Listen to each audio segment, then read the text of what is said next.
Salam Bapak Ibu Saudara, apa kabar hari ini? Saya berdoa kepada Bapak Ibu Saudara, agar hari ini Bapak Ibu Saudara sehat dan diberkati Tuhan. Amin. Amin. Haleluya. Mari Bapak Ibu sekalian, kita bangkit berdiri, kita persiapkan hati kita hari ini. Kita akan sama-sama memuji dan menyembah Tuhan dalam roh dan kebenaran. Kita akan bersuka cita hari ini untuk memuji dan beribadah kepadanya. Sekali lagi saya undang bangkit berdiri Bapak Ibu sekalian, mari kita berdoa. Tuhan Bapa kami di surga, kami bersyukur pada kesempatan hari ini. Kami boleh menikmati hadirat-Mu sekalipun secara online ya Bapa. Hati kami rindu ingin menyembah dan memuji Engkau, karena Engkau Allah yang layak dipuji, disembah dan diagungkan. Kuduskan dan sucikan hati kami, agar kami boleh layak Tuhan untuk beribadah kepadamu pada hari ini. Terima kasih Bapa, kami serahkan hati kami serahkan hidup kami ke dalam tangan-Mu. Dan biarlah ibadah kami hari ini boleh berkenan dan menyenangkan hati-Mu. Di dalam nama Tuhan Yesus, mari yang siap memuji Tuhan berkata, Amin. Amin. Haleluya. Bapak Ibu Saudara, mari kita bersuka cita. Kita akan memuji Tuhan, kita akan mengagungkan namanya, karena Dia Allah yang layak dipuji. Mari bersama saya katakan, Engkaulah Tuhan kami, Dia Raja kami, Dia Raja kita semua untuk layak dipuji dan tinggikan. Haleluya.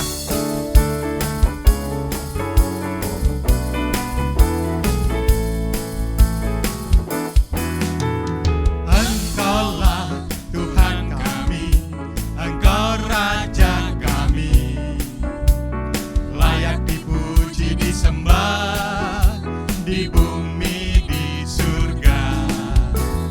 Engkaulah Tuhan kami, segala bangsa akan memuji. Yesus namanya, Yesuslah namanya, yang kekal dan mulia. Mari katakan, Engkaulah Tuhan kami. Engkaulah Tuhan kami, Engkau Raja kami. Dia layak dipuji saudara. Layak dipuji, disembah di bumi, di surga. Engkaulah Tuhan kami, segala bangsa akan memuji. Yesus namanya, Yesuslah namanya, yang kekal dan mulia. Mari kata, tiada ku ragu lagi, tiada ku ragu lagi untuk mengikut-Mu Yesus. Tiada ku ragu lagi untuk melayani-Mu. Walau banyak rintangan, walau banyak rintangan dan badai pun menerjang, tiada ku ragu lagi untuk selamanya. Yesus, Yesus, Yesus, Yesus, sahabatku, penolong dalam hidupku. Ku rindu semua orang mengenalmu.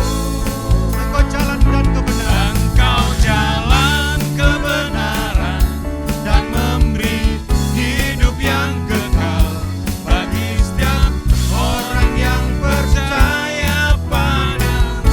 Yesus, Yesus, Yesus, Yesus, sahabatku, penolong dalam hidupku.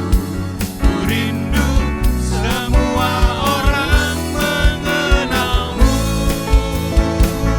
Engkau jalan kebenaran dan memberi hidup yang kekal bagi setiap orang yang percaya padamu. Bagi setiap orang yang percaya, bagi setiap orang yang percaya padamu. Katakan sekali lagi, bagi setiap orang yang percaya, bagi setiap orang yang percaya padamu. Haleluya. Bagi orang yang setia percaya kepadanya akan memperoleh kehidupan yang kekal. Amin. Amin saudara. Haleluya. Mari kita persiapkan hati kita. Mari bersama saya katakan bahwa Dia Allah yang baik. Kami mencintai Engkau ya Tuhan lebih dari segalanya. Kami akan meninggikan Engkau. Kami akan mengagungkan nama-Mu Tuhan. Dan kami akan memuji-Mu karena Engkau Allah yang layak dipuji dan disembah. Engkau layak menerima pujian karena Engkau Raja di atas segala raja. Haleluya. Sebab Kau layak terima pujian, sebab Kau layak terima pujian, sebab Kau layak ku agungkan Yesus, Raja di atas segala raja. Yesus, ku cinta Kau, ku tinggikan dan ku agungkan Kau. Yesus, ku cinta Kau, ku tinggikan Engkau ya Tuhan dari segalanya.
Yang Maha Kudus, terima kasih Tuhan. Haleluya, haleluya,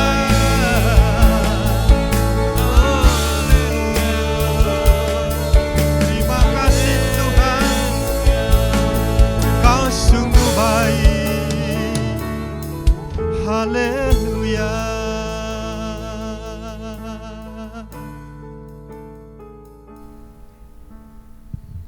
Shalom Bapak Ibu Saudara yang kekasih dalam Tuhan, kita bertemu lagi dalam kasih karunia Tuhan, dalam kebaikan Tuhan.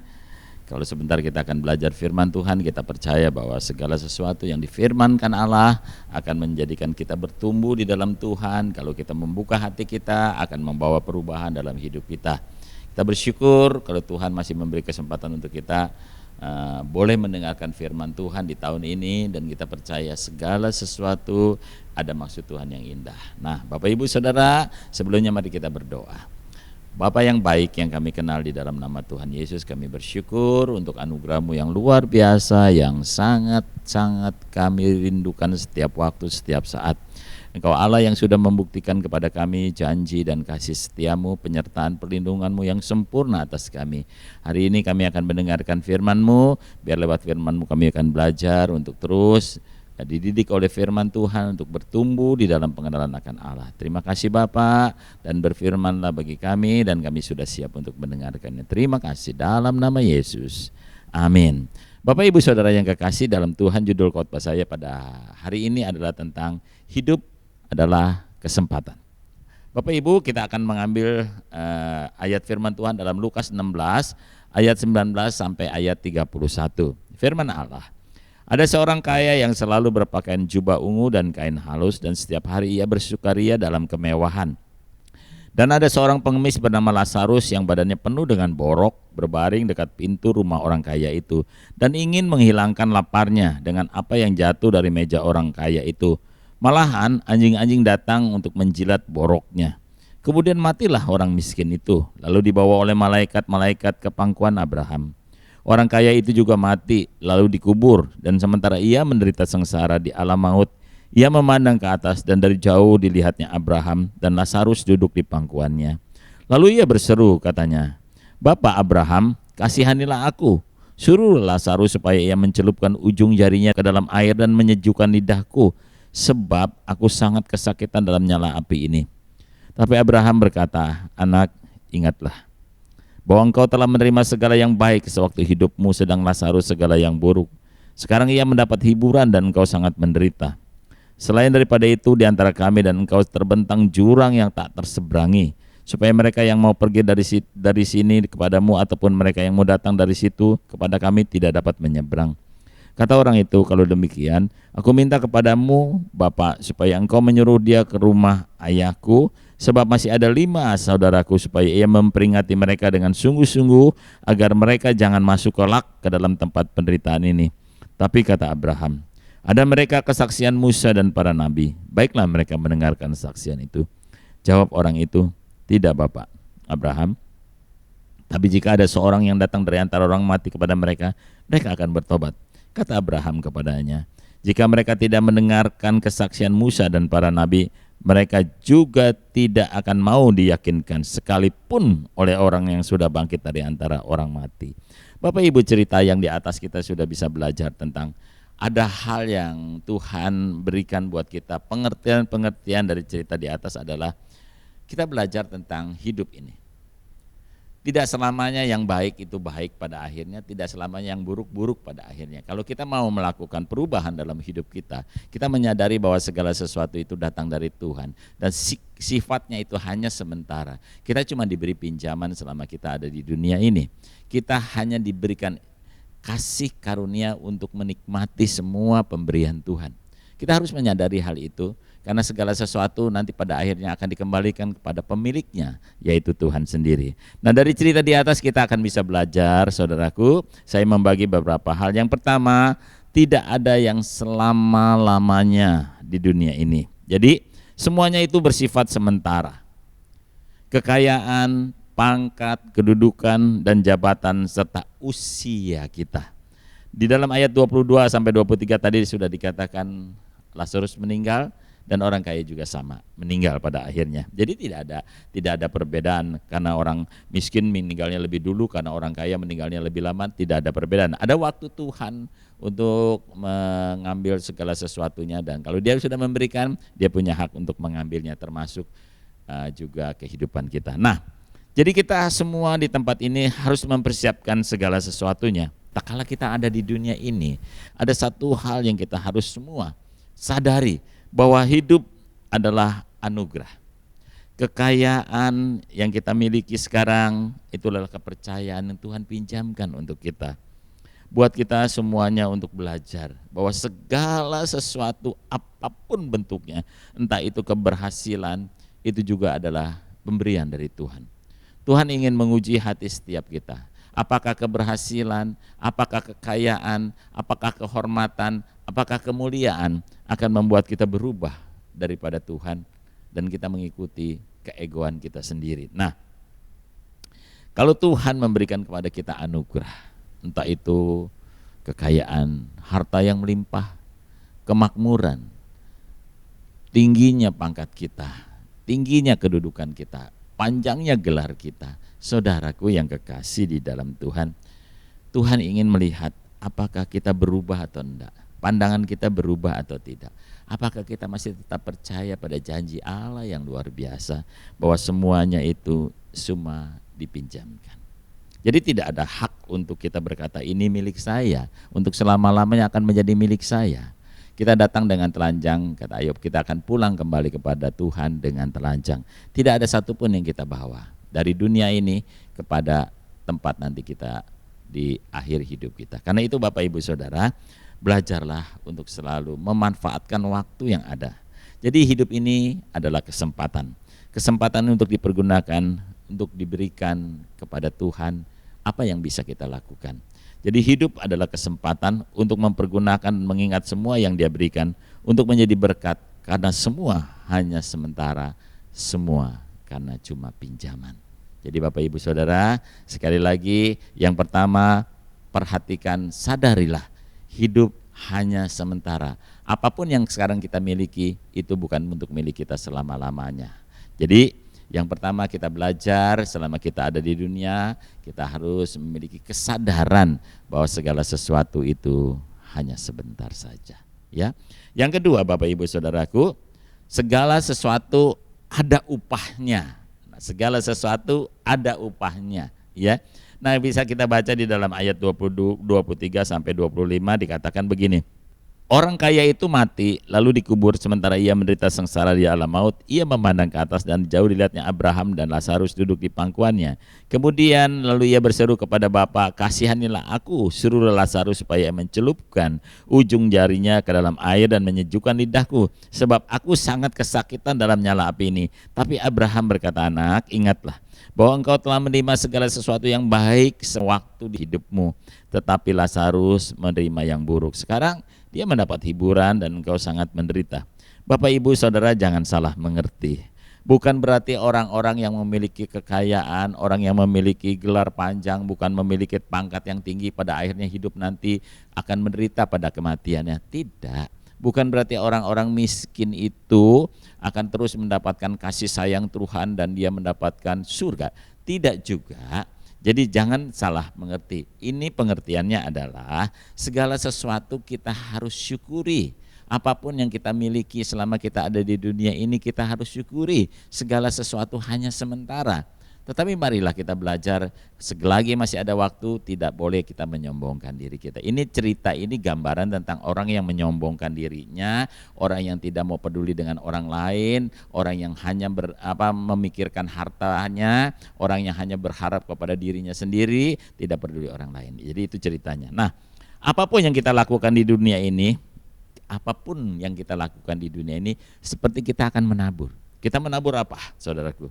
Apa yang kita akan tabur, kita akan tuai. Sebab itu selama masih ada kesempatan untuk ada dalam hidup kita, selama kita masih ada di tahun ini, kita masih ada di hari ini, taburlah yang baik. Supaya nanti kita akan menuai yang baik. Segala sesuatu yang ada yang kita terima, segala sesuatu yang ada yang kita miliki, segala sesuatu yang kita rasakan sampai hari ini, suatu saat nanti akan diminta pertanggungjawabannya oleh Tuhan. Kita menghadap tahta Tuhan dan kita diminta pertanggungjawabannya. Karena itu selagi masih ada waktu, marilah ya, segala sesuatu pasti akan ada upahnya. Yang kita tabur baik, pasti kita akan menuai baik. Apa yang kita tabur buruk, tentu akan kita menuai hal yang buruk. Karena itu belajarlah untuk selalu menabur yang baik. Selagi masih ada kesempatan yang baik dan yang benar. Jadi hidup adalah kesempatan untuk melakukan apa yang baik dan benar selagi masih ada waktu. Yang ketiga, hidup adalah melakukan misi Tuhan. Firman Tuhan dalam Matius 28 ayat 19 sampai 20 berkata, pergilah, Jadikanlah seluruh bangsa muridku, baptiskanlah mereka dan ajarlah mereka. Karena itu Bapak Ibu Saudara jangan pernah lupa, hidup itu bukan untuk kesenangan kita. Hidup itu bukan hanya untuk keuntungan kita sendiri. Hidup itu bukan tentang kita, tapi tentang Tuhan. Jadi kita belajar bahwa selama kita ada di dunia ini, Tuhan masih memberi kesempatan kepada kita. Misi Tuhan yang utama adalah menyelamatkan bangsa, menyelamatkan setiap manusia yang mau percaya kepada Tuhan. Dan itu tugas kita. Kalau kita sekarang ada di dunia ini dan percaya kepada Kristus, tanggung jawab itu diberikan kepada kita. Tanggung jawab untuk menginjil, tanggung jawab untuk menjadi saksi Tuhan. Itu tugas kita, membawa misi Tuhan, ya. Nah, sekarang perhatikan baik-baik. Apakah selama sekarang kita masih hidup kita sudah menjadi saksinya? Bagaimana dengan lingkungan kita tinggal? Bagaimana dengan keluarga kita? Apakah mereka masih banyak yang belum percaya kepada Kristus? Itu tanggung jawab kita, Bapak Ibu Saudara. Apakah keluarga kita sudah dimenangkan bagi Kristus? Apakah kita sekarang masih ada di dunia ini, kita sudah menjadi berkat buat orang lain? Apakah hidup kita berkenan pada Tuhan? Apakah selama kita hidup kita melakukan apa yang baik dan benar sehingga orang boleh melihat Yesus yang hidup dalam diri kita? Rasul Paulus mengatakan jadilah surat yang terbuka yang dapat dibaca oleh semua orang. Supaya apa? Supaya kasih Kristus, Yesus yang hidup nampak dalam hidup kita dan orang akan melihat semua yang ada dalam diri kita. Karena itu Bapak Ibu Saudara, sebelum terlambat semuanya, ingat yang utama adalah berubahlah oleh pembaharuan budimu, kata Tuhan. Kita harus menampilkan jati diri kita yang baru, jati diri Kristus yang harus ada dalam diri kita. Tuhan ingatkan kepada kita, ingat, kamu adalah garam, kamu adalah terang. Kamu adalah terang yang membawa damai sejahtera, terang yang menuntun orang dari kegelapan pada terang yang ajaib, yaitu Tuhan. Garam itu bisa menjadi alat untuk menyembuhkan, sesuatu yang luar biasa. Bahkan garam juga untuk merasakan rasa yang baik, rasa nikmat. Seperti misalnya kalau ibu-ibu tahu, kalau dia nyayur, kalau nggak pakai garam rasanya kurang nyaman. Nah, hidup kita harus jadi berkat buat orang lain. Hidup kita harus membawa kesenangan buat orang lain. Apakah kita selama kita hidup orang semakin kesal dengan kita, semakin benci dengan kita? Nah, tengok diri kita. Apakah selama ini kita sudah menjadi garam atau tidak? Kita harus menggarami dunia ini. Pesan Tuhan adalah supaya kita menjadi anak-anak Tuhan yang berkenan pada Tuhan. Pertanyaan sederhana saya adalah, apakah di kantor kita sudah menjadi garam dan terang? Apakah di sekolah atau di kampus kita sudah menjadi terang dan garam? Apakah di lingkungan di mana kita tinggal kita sudah menjadi terang dan garam? Apakah di rumah tangga kita sendiri kita sudah bisa menjadi berkat buat keluarga kita? Dan keluarga kita melihat bahwa Yesus ada dalam diri kita. Nah, Bapak Ibu sekali lagi, hidup adalah kesempatan untuk menjadi alat bagi Tuhan bagi keselamatan dunia ini. Ya, sekalipun dalam kondisi manapun, dalam keadaan apapun, Tuhan cuma bilang dalam Yeremia 29 ayat 7, Tuhan berkata begini, usahakanlah kesejahteraan kota, kemana kamu aku buang. Jadi dalam kondisi apapun, dalam masalah persoalan apapun dalam hidupmu, engkau harus mengusahakan ada damai sejahtera, dimulai dari diri kita, kemudian pada keluarga, pada lingkungan di mana kita tinggal. Jadi kita adalah menjadi berkat. Selama masih kita ada waktu, selama kita masih ada kesempatan, jadilah berkat. Yang keempat, saudaraku, hidup adalah kesempatan untuk beribadah dengan cerdas. Nah, banyak orang beribadah hanya asal beribadah. Orang beribadah yang penting gue udah jadi orang Kristen dan gue harus pergi ke gereja, tanpa mengerti tujuan ibadahnya apa, tanpa mengerti kenapa dia harus bergereja. Jadilah orang Kristen yang mengerti tujuan kita bergereja, tujuan kita percaya pada Tuhan.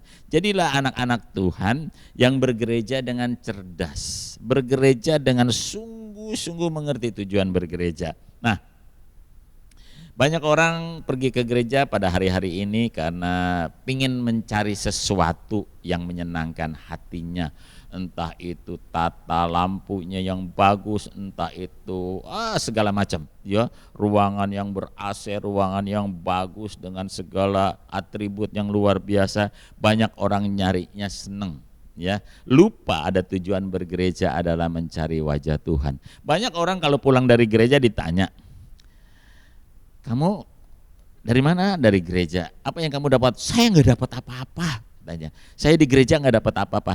Saya mau kasih tahu, di gereja memang tidak menyediakan seperti kita menyediakan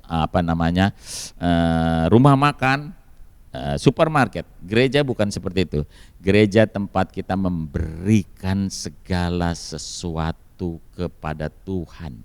Waktumu, hidupmu, penyembahanmu, hatimu, pikiranmu itu kepada Tuhan. Ada kalau orang bilang tidak mendapat apa-apa karena memang mereka tidak memberikan apa-apa. Ya, Tuhan sudah memberikan pengertian, siapa menabur akan menuai. Kalau kita memberikan seluruh hidup kita pada waktu kita datang ke gereja, ketika kita beribadah, saya percaya kita semua pulang dengan sukacita dari Tuhan. Karena itu Bapak Ibu Saudara, firman Allah dengan tegas mengatakan, bangsa ini datang hanya dengan bibirnya, dengan mulutnya, tapi hatinya jauh daripada aku. Kenapa? Karena selama ini banyak orang pergi ke gereja karena hanya dia tahu dia orang Kristen harus bergereja. Bapak Ibu Saudara, sekali lagi mari belajar mengerti tujuan bergereja adalah memberi hidupmu menjadi berkat di gereja, menjadi contoh, menjadi teladan dalam segala hal. Gereja bukan tempat yang nyaman. Kalau saya mau bilang, gereja itu bengkel di mana kita diperbaiki. Jangan cari aman di gereja, jangan cari nyaman di gereja. Di gereja tempat di mana kita ditempa. Seperti firman Allah mengatakan, besi menajamkan besi, manusia menajamkan sesamanya. Di mana? Di gereja dan di luar gereja. Kita belajar, kita mulai dari diri kita dulu, mempersembahkan yang terbaik. Jadi kalau Bapak Ibu Saudara mengerti tujuannya bertuhan, tujuannya menjadi orang Kristen, tujuannya bergereja, tujuannya beribadah, maka saya percaya kalau Bapak Ibu berdoa dengan sungguh-sungguh. Kalau Bapak Ibu membaca Alkitab, Bapak Ibu akan membaca Alkitab dengan sungguh-sungguh. Kalau Bapak Ibu beribadah, Bapak Ibu akan beribadah dengan sungguh-sungguh. Tidak peduli orang lain mau ceritain apa, tidak peduli orang lain mau beritakan apa, Bapak Ibu hanya berfokus kepada Allah. Nah, karena itu mari selama masih ada kesempatan, beribadahlah dengan cerdas, dengan benar, dan dengan tepat. Tuhan memberkati. Kami mengucap syukur dan terima kasih. Kami meyakini di dalam hidup kami, hidup selalu ada kesempatan. Kesempatan untuk menjadi berkat, kesempatan membawa misi Tuhan, kesempatan untuk berubah, kesempatan untuk menampilkan Tuhan di dalam hidup kami.